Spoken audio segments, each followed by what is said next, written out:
بسم الله الرحمن الرحيم الرحمن علم القرآن.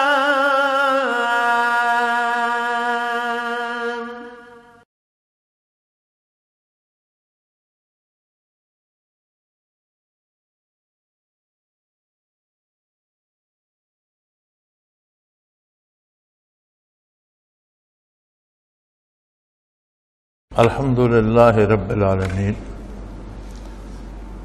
والصلاة والسلام على حبيبه محمد وآله وصحبه أجمعين. أعوذ بالله من الشيطان الرجيم. بسم الله الرحمن الرحيم. أفلا يتوبون إلى الله ويستغفرونه والله غفور رحيم. ما المسيح ابن مريم إلا رسول قد خلت من قبله الرسل وأمه صديقة كان يأكلان الطعام انظر كيف نبين لهم الآيات ثم انظر أنى يؤفكون. قل تعبدون من دون الله ما لا يملك لكم ضرا ولا نفعا والله هو السميع العليم. قل يا أهل الكتاب لا تغلوا في دينكم غير الحق ولا تتبعوا آواء قوم قد ضلوا من قبل وضلوا كثيرا وضلوا عن سواء السبيل. اللهم سبحانك لا علم لنا إلا ما علمتنا إنك أنت العليم الحكيم. مولاي صل وسلم دائما أبدا على حبيبك خير الخلق كلهم.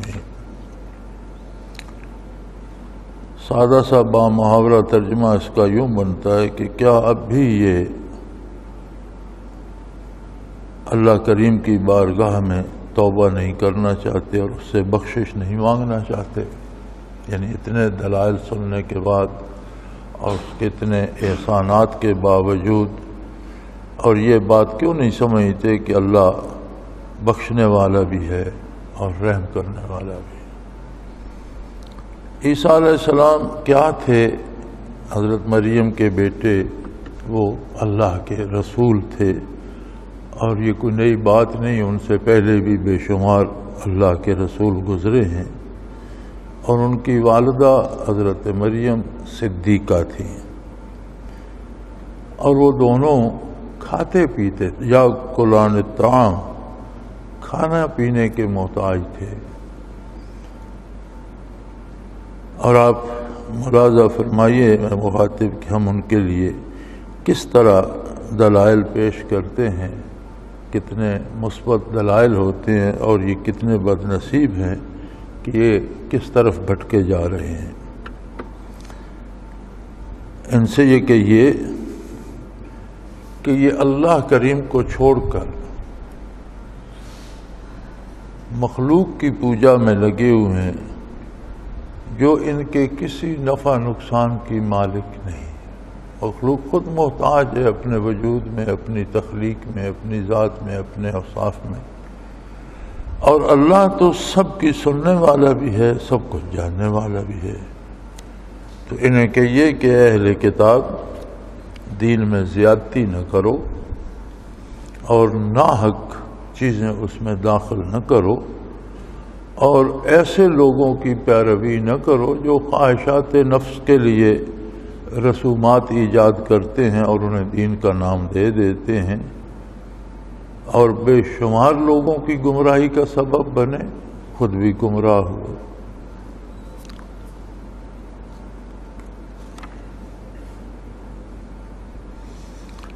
پہلے بھی یہود و نصارہ کی بات چل رہی تھی اور ان کی گمراہی کی،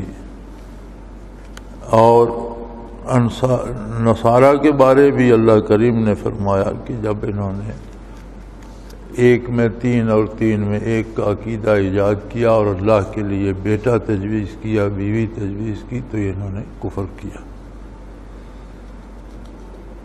اور اس کے بعد پھر اللہ کے احسانات، انبیاء کی بعثت، دلائل اور یہ بتانا کہ توبہ کا دروازہ کھلا ہے، کچھ بھی کر چکے ہو اللہ کی بارگاہ میں حاضر ہو جاؤ اور گزشتہ سے توبہ کر کے اپنے عقیدے اور عمل کی اصلاح کر لو تو اللہ بخشنے والا ہے۔ فرمایا یہ کیسے بد نصیب لوگ ہیں کہ اتنی رعایتوں کے باوجود یہ توبہ کیوں نہیں کرتے؟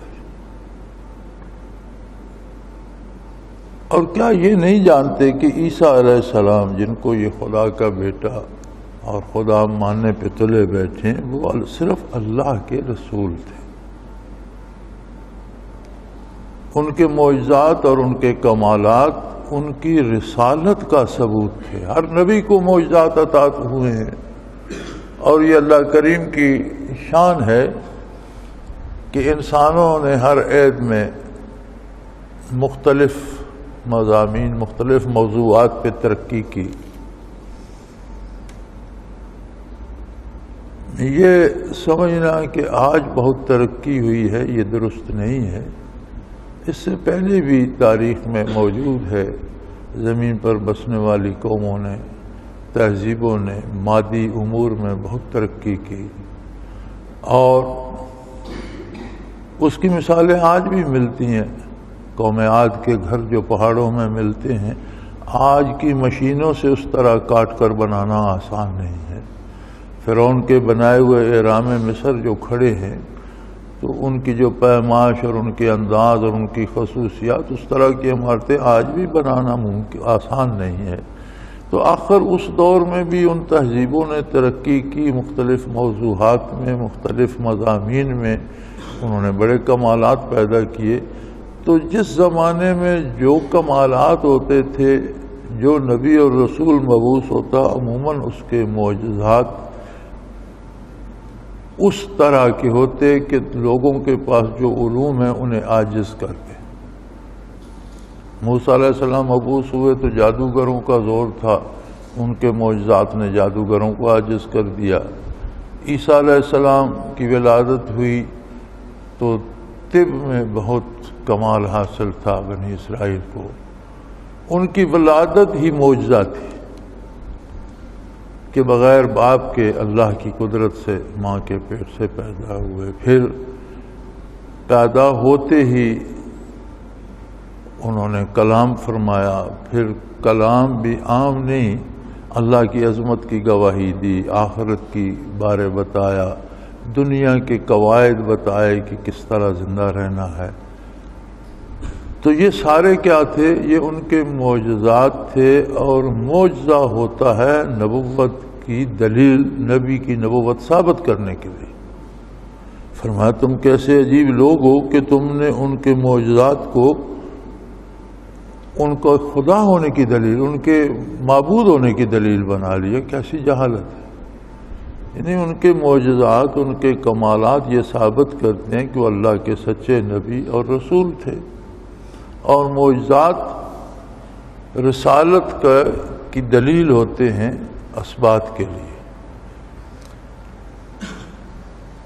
مفسرین کرام فرماتے ہیں کہ معجزہ اللہ کا فعل ہوتا ہے، صادر ہوتا ہے نبی کے ہاتھ پر، اسے نبی کا معجزہ کہا جاتا ہے۔ اسی طرح ولی کی کرامت ولی کے ہاتھ پہ صادر ہوتی ہے، لیکن فعل اللہ کا ہوتا ہے، اور معجزہ نبی کا ہوتا ہے، ولی میں منتقل ہوتی ہے باتباع نبی۔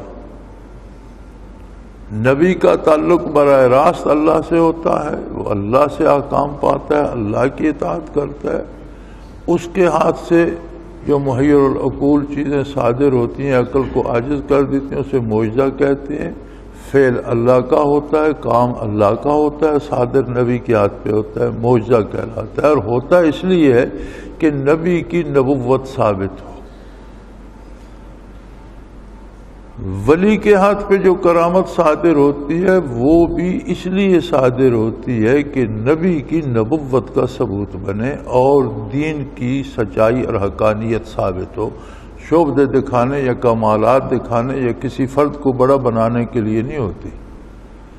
اور کرامت ولی کو نصیب ہوتی ہے نبی کا اتباع کرنے سے، لہذا وہ بھی نبی کا معجزہ ہوتا ہے، نبی کا اتباع کرنے سے ولی کے ہاتھ پہ صادر ہوتی ہے تو اس کی کرامت کہلاتی ہے۔ اور کرامت ہوتی ہے دین کو، نبوت کو حق ثابت کرنے کے لیے۔ شعبدہ بازی کے لیے نہیں یا کسی کو معتبر بنانے کے لیے نہیں ہوتی۔ تو فرمایا عیسیٰ علیہ السلام کو بے شمار معجزے دیے تھے، وہ مادرزاد اندھوں کو اچھا کر دیتے تھے، وہ مریضوں کی دوا سے شفا یاب اور ان کی دعا سے شفا پاتے تھے، مٹی کا پرندہ بناتے، اس پر اللہ کا نام پڑھ کر دم کرتے، وہ زندہ ہو کر اڑ جاتا۔ بے شمار معجزات ان کے ملتے ہیں، لیکن یہ معجزات ان کی نبوت کی دلیل ہیں۔ تم نے معجزات کو ان کی الوہیت کی دلیل کیوں بنا دیا؟ بغیر والد کے پیدا ہونا بھی ان کا ایک معجزہ تھا، کلام کرنا بھی ان کا معجزہ تھا جو ان کی نبوت و رسالت کی دلیل تھا۔ تو تم اس ایسے بدبخت ہو کہ کچھ انبیاء کو تو تم نے قتل کر دیا، کچھ کا انکار کر دیا، اور جس کو مانا اس کو معبود ماننے لگ گئے، یعنی یا ادھر زیادتی یا ادھر زیادتی، تم اعتدال پر نہیں رہے۔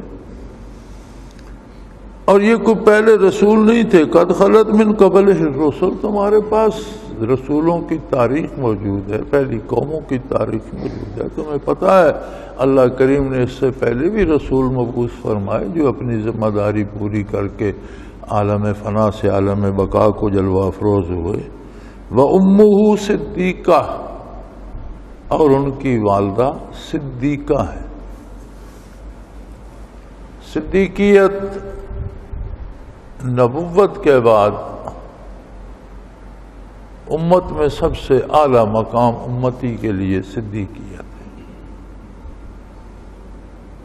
اسی لیے یہ مرتبہ امت محمدی علیہ صاحب الصلاۃ والسلام میں ابو بکر صدیق رضی اللہ تعالیٰ عنہ کو حاصل ہے، جنہیں نبی کریم صلی اللہ علیہ وسلم نے اپنی زبان حق ترجمان سے صدیق کہا۔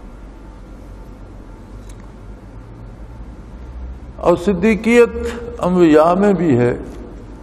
حضرت ابراہیم علیہ السلام کے بارے آتے ہیں انہ کان صدیقا نبیہ، وہ صدیق بھی تھے، نبی بھی تھے، لیکن وہ ان کی صدیقیت نبوت کے ساتھ تھی۔ نبی کی صدیقیت اپنی جگہ، صحابہ کرام میں صدیقیت صحابی کی شان کے مطابق، اور یا اللہ میں اگر کسی کو یہ صدیقیت منصب بھی ہے، کسی کو یہ منصب ملتا ہے تو وہ اس کی اپنی حیثیت کے مطابق ہوتا ہے، وہ ان کا مقابلہ کوئی غیر نبی کا مقابلہ نہیں کر سکتا، اسی طرح کوئی غیر صحابی کا مقابلہ نہیں کر سکتا۔ تو یہ ایک دائرہ سلوک جو ہیں، دوائر سلوک، ان میں سے آخری دائرہ بھی ہے سلوک اللہ کا، اور اس کے اندر آگے کچھ دوائر اور بھی ہیں، لیکن تقریباً وہ بھی اسی عظیم دائرے کے اندر ہیں۔ اور منصب بھی ہے جو گاہے گاہے امت میں بہت کم لوگوں کو نصیب ہوتا ہے۔ عموماً روئے زمین پر ایک فرد جو اپنے عہد میں اپنے زمانے کے سارے لوگوں سے اللہ کا پسندیدہ بندہ ہوتا ہے، مقرب ہوتا ہے، وہ غوث ہوتا ہے۔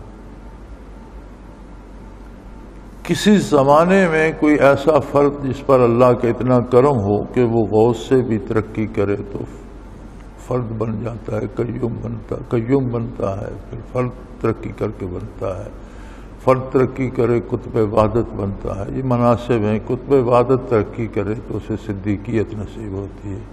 تو صدیقیت ایک منصب بھی ہے، سلوک کے دوائر میں آخری دائرہ بھی ہے، اور نبوت کے بعد عظمت بھی ہے۔ تو یہاں ان کی نبوت کا اعلان نہیں فرمایا وَأُمُّهُ صدیقہ، ان کی والدہ ماجدہ صدیقہ تھی، اس لیے کہ کوئی خاتون نبی نہیں ہوئی۔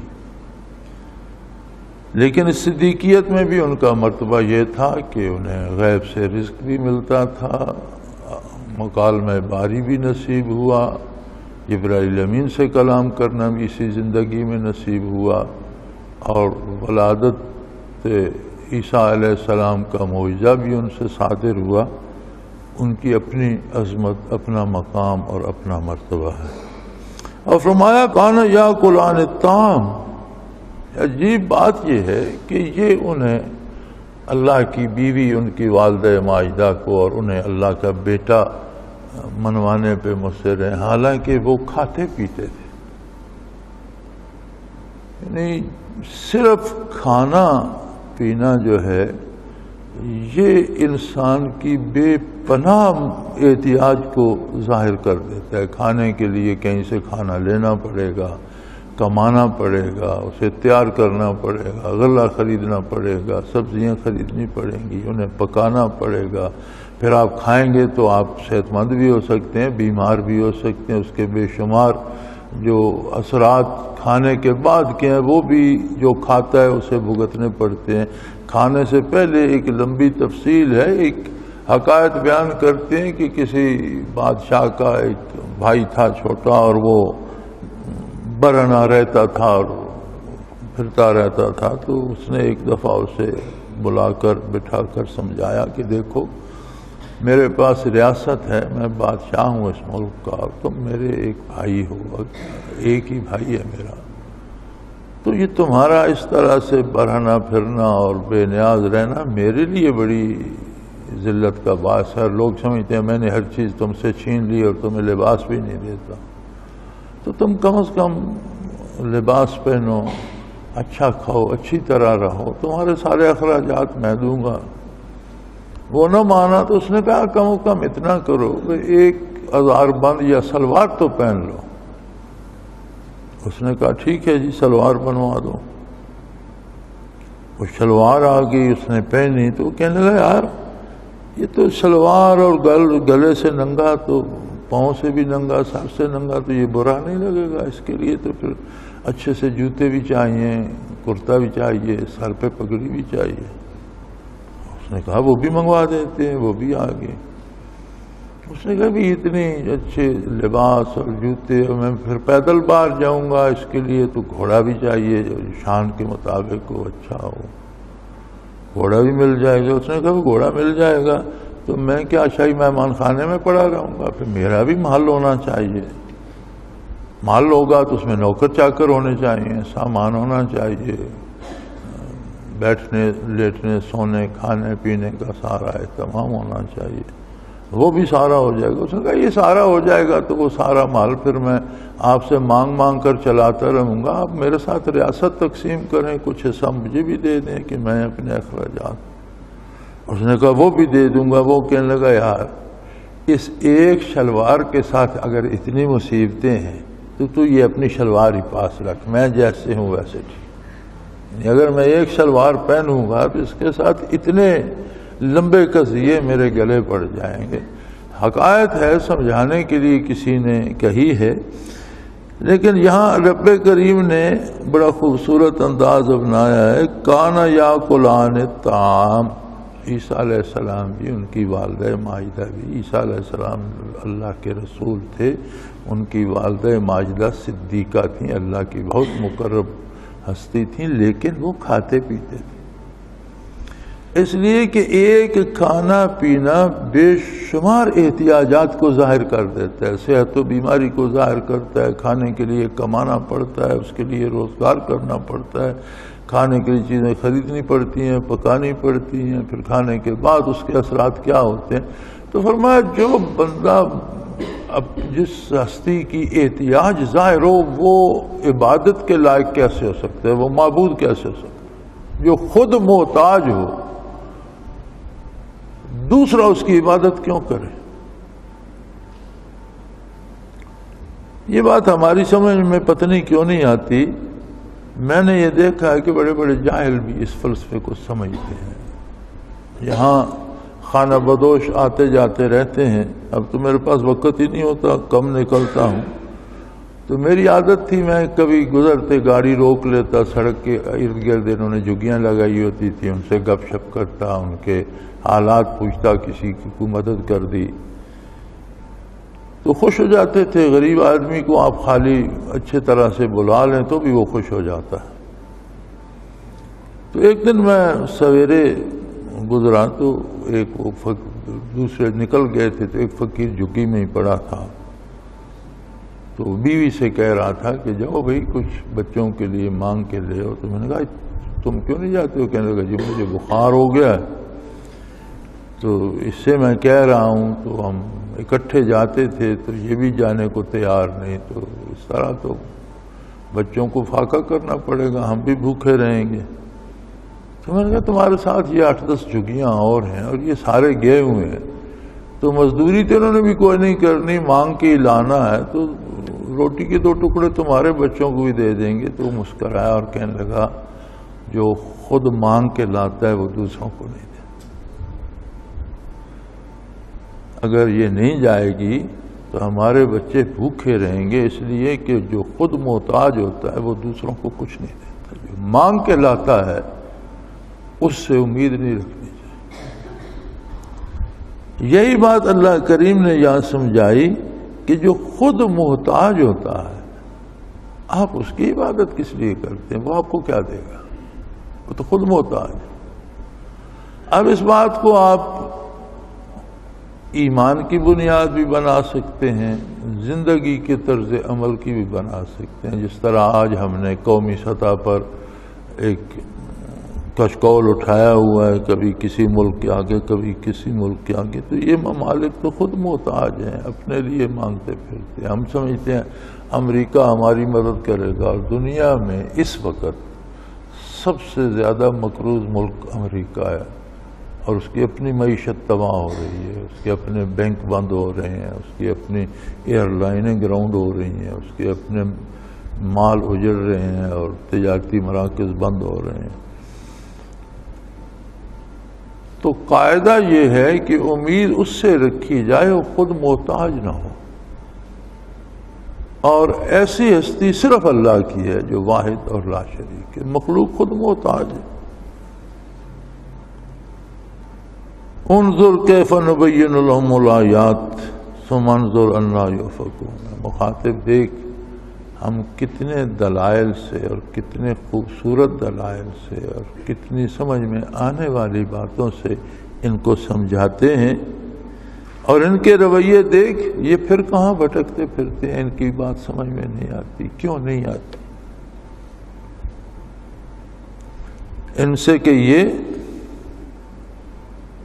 اتعبدون من دون اللہ ما لا یملک لکم ضرا ولا نفع، اللہ کریم کو چھوڑ کر جس کسی کی بھی عبادت کرو گے وہ تمہارے نفع نقصان کا مالک نہیں ہے، وہ اپنی ذات میں خود محتاج ہے، اپنے نفع نقصان کے لیے اللہ کریم کا، اپنے وجود کے لیے محتاج ہے، اپنے خالق کا، اپنی بقا کے لیے اپنے مالک کا محتاج ہے، اپنی روزی، اپنے علم، اپنے سارے اوصاف اس کے کسی کے دیے ہوئے ہیں، اس کا ذاتی کچھ بھی نہیں۔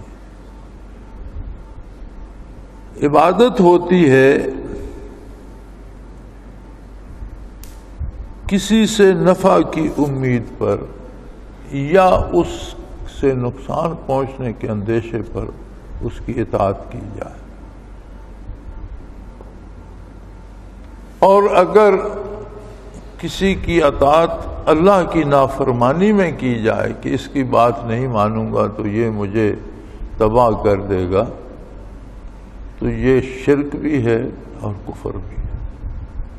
کسی کو باقی رکھنا یا فنا کرنا یہ اللہ کریم کا اپنا کام ہے، مخلوق اس میں کسی کی کچھ بھی نہیں بگاڑ سکتی ہے نہ سنوار سکتی ہے۔ فرمایا لا یملک لکم ضرا ولا نفع، مخلوق نہ تمہارا نقصان کر سکتی ہے نہ تمہیں نفع پہنچا سکتی، اس لیے مخلوق عبادت کی مستحق نہیں، عبادت صرف اللہ کی جائے گی، اس لیے کہ واللہ هو السمیع العلیم، کہ اللہ تعالی سب سنتے بھی ہیں سب جانتے بھی ہیں۔ مخلوق کی عبادت کرتے رہو تو انہیں پتہ بھی نہیں ہوتا، بندے کے سامنے کتنی عاجزی بھی کرو پھر بھی اس کے دل میں شبہ رہتا ہے کہ یہ دل سے کر رہا ہے یا میری خوشامد کر رہا ہے، یا باہر گیا تو باتیں اور کرے گا سامنے اور کر رہا ہے۔ اللہ کریم کو اس طرح کے کسی شبہ میں مبتلا ہونے کی ضرورت، وہ حقائق جانتا ہے، دل کی گہرائیوں پر بھی اس کی نظر ہے، انسان کی سوچیں بھی وہ جانتا ہے، اور انسان کے وجود میں آنے سے پہلے وہ ہر بات سے واقف ہے، ہر چیز کو ہم وقت جانتا ہے، لہذا اس کی عبادت کی جائے جو سب کچھ جانتا ہے، جو ہماری عاجزی دیکھتا ہے، جو ہمارے باطن ظاہر سب سے واقف ہے، عبادت صرف اس کی ہوگی۔ قل یا اہل الکتاب لا تغلوا فی دینکم، اور انہیں کہیے غیر الحق کے ناحق مذہب میں کمی بیشی نہ کرو. ان کا یہود و نصارہ کا رویہ یہ تھا کہ بیشتر انبیاء تو انہوں نے شہید کر دیے، قتل کر دیا. کچھ ایسے تھے جن کی نبوت ماننے سے انکار کر دیا، اور جب ماننے پہ آئے تو اللہ کے نبی اور رسول کو الہ اور معبود اور اللہ کا بیٹا ماننے لگ گئے. فرمایا تم کیا کرتے ہو؟ یا اس طرف زیادتی میں نکل جاتے ہو یا اس طرف زیادتی میں نکل جاتے ہو. تو دین میں ناحق چیزوں کو شامل نہ کرو، کیونکہ جو ناحق چیزیں شامل کی جاتی ہیں اور انہیں دین بنایا جاتا ہے، اس میں کچھ لوگوں کو اپنے ذاتی مفادات مطلوب ہوتے ہیں اور وہ رسومات اور رواجات شروع کر دیتے ہیں اور ان پر دین کا ٹھپا لگا دیتے ہیں. وَلَا تَتَّبِعُوا أَهْوَاءَ قَوْمٍ قَدْ ضَلُّوا مِن قَبْلُ، اور وہ لوگ پہلے سے گمراہ ہوتے ہیں. یعنی جو بندہ دین میں رسومات ایجاد کر کے فائدہ اٹھانے کی کوشش کرتا ہے، فرمایا وہ تو پہلے سے گمراہ ہے. اس کے نزدیک دین کی کوئی اہمیت نہیں، وہ دین سے صرف وقتی فائدہ اٹھانا چاہتا ہے، اپنی شہرت کمانا چاہتا ہے یا پیسہ کمانا چاہتا ہے یا کوئی مفاد اٹھانا چاہتا ہے، تو وہ تو خود پہلے سے گمراہ ہے. تو اس طرح کے لوگوں کی اپنی خواہشات کی تکمیل کے لیے بنائی ہوئی جو چیزیں ان کے پیچھے مت جاؤ. خالص اور کھری بات جو اللہ کے نبی نے ارشاد فرمائی ہے، جو متقدمین سے نقل ہو کر آئی ہے، جو سلف صالحین سے، دین ہمیں وراثت میں ملا ہے. ہم نے نہیں بنایا، نہ ہمیں کسی ہمارے باپ دادا نے بنا کر دیا ہے، بلکہ نبی کریم صلی اللہ علیہ وسلم سے، صحابہ کرام سے، تابعین، تبع تابعین اور علماء امت نے سینہ بسینہ موروثی طریقے پر پہنچایا. دین وہی ہے جو نبی کریم صلی اللہ علیہ وسلم نے عطا فرمایا. کسی کے مفادات کے لیے اس میں کمی بیشی کرنا درست نہیں ہے. اور یہ کمی بیشی جو لوگ کرتے ہیں اور دین میں رسومات کو رواج دیتے ہیں اور اس سے چندے جمع کرتے ہیں یا اپنی شہرت کا سبب بناتے ہیں یا مفادات حاصل کرتے ہیں، یہ تو پہلے سے گمراہ ہو چکے ہیں. اور پھر اکثریت کو سیدھی راہ سے بھٹکا دیتے ہیں. خود گمراہ ہیں، جو ان کی بات مانتا ہے وہ بھی گمراہ ہو جاتا ہے. کیونکہ جتنے رسومات بنتی ہیں دین کے نام پر، اگر کوئی انہیں صرف رسم سمجھ کر ادا کرے اور وہ خلاف شرع نہ ہو تو خیر ہے، لیکن اگر شریعت اس کام سے روکتی ہے، وہ پھر بھی کرتا ہے کہ یہ رسم ہے، نہیں کروں گا تو ناک کٹ جائے گی، لیکن اسے دین نہیں سمجھتا تو پھر گناہ ہے. لیکن اگر رسم پہ عمل کرتا ہے اور اسے ثواب بھی سمجھتا ہے تو پھر تو یہ دین میں اضافہ ہو گیا. اب یہ پھر بدعت کہلاتی. اور فرمایا کل بدعۃ ضلالہ، ہر بدعت گمراہی ہے.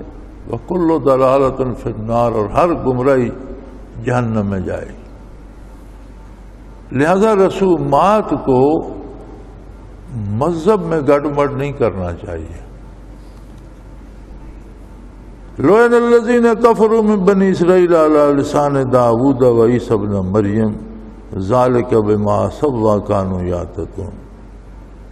فرمایا یہ بنی اسرائیل کے یہ لوگ یہودی اور نصارہ جو ہیں، پہلے انبیاء کی ذریعے سے بھی اللہ نے ان پر، داؤد علیہ السلام کے ذریعے ان پر لعنت فرمائی، اور عیسیٰ علیہ السلام نے بھی ان کے ان من گھڑت عقائد پر لعنت فرمائی.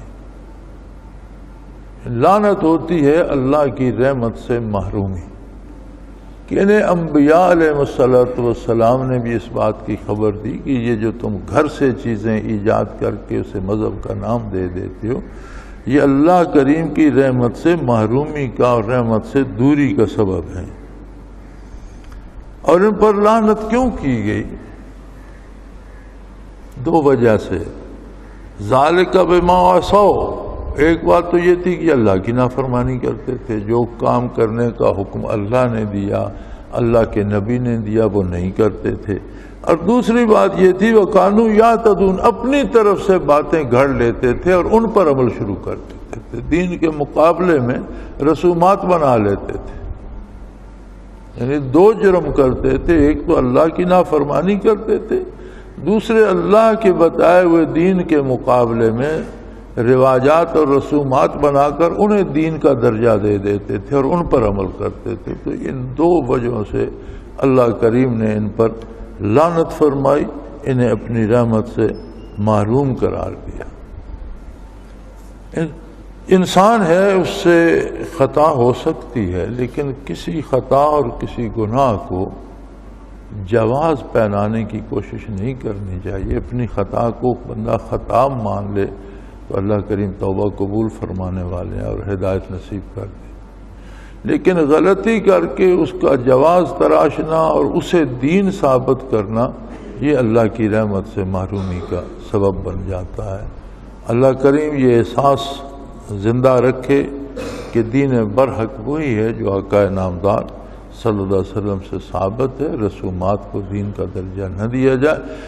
قرآن کریم کا مقصد قصے سنانا اور تاریخ بیان کرنا نہیں ہے۔ پہلی قوموں کے حالات ہمیں اس لیے سنائے جاتے ہیں کہ ہم بھی ان جیسے جرائم میں مبتلا نہ ہوں۔ اگر وہی کام ہم بھی کریں گے تو اس پر وہی نتائج اور وہی سزائیں آج بھی مرتب ہوں گی۔ وآخر دعوانا ان الحمدللہ رب العالمین۔ اللہ اللہ اللہ اللہ اللہ اللہ اللہ اللہ۔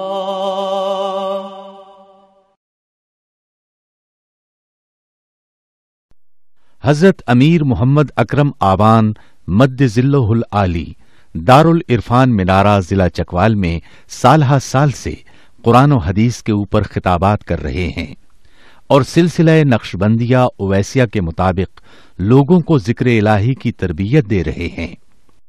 وہ قرآن پاک کی تفسیر ترتیب وار بیان کر رہے ہیں۔